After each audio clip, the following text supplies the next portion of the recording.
నీళ్ళ కొరకు నిధుల కొరకు ఆటి కొరకు ఈటి కొరకే కాదు అన్నిటికాడ పోటీ పడుతున్నాయి రెండు రాష్ట్రాలు. ఇక్కడున్న పథకం అక్కడుంటది, అక్కడున్న పథకం ఇక్కడుంటది. పబ్లిక్ పనికొస్తుంది అనుకుంటే సర్కారోళ్ళు వేరే ఆలోచన చేయకుండా నిర్ణయం తీసుకుంటాన్లు. గిట్లనే ఏపీలో మొన్న షాల్ చేసిండ్రు, తెలంగాణలో రేపు షాల్ చేయబోతుండ్రు. ఏంటిది కదా అనుకుంటుర్రా? నేను చెప్పుడెందుకు, మీరే చూడుర్రి. ఎలక్షన్ల టైంలో రెండు రాష్ట్రాల లీడర్లు ఏమేమి హామీలు ఇచ్చిండ్రో అవన్నీ ఒక్కోటి ఎగురబెట్టుకుంటూ పోతున్నారు.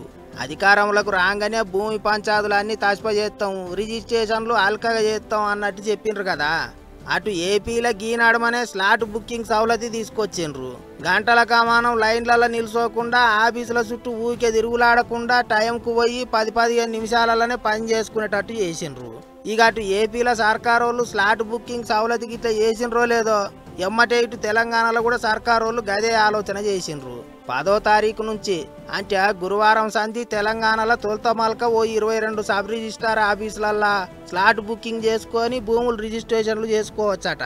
ముందుగానే టైము, మంచి ముహూర్తము, మంచి రోజు చూసుకొని పోయి భూములు పట్టా చేయించుకోవచ్చట.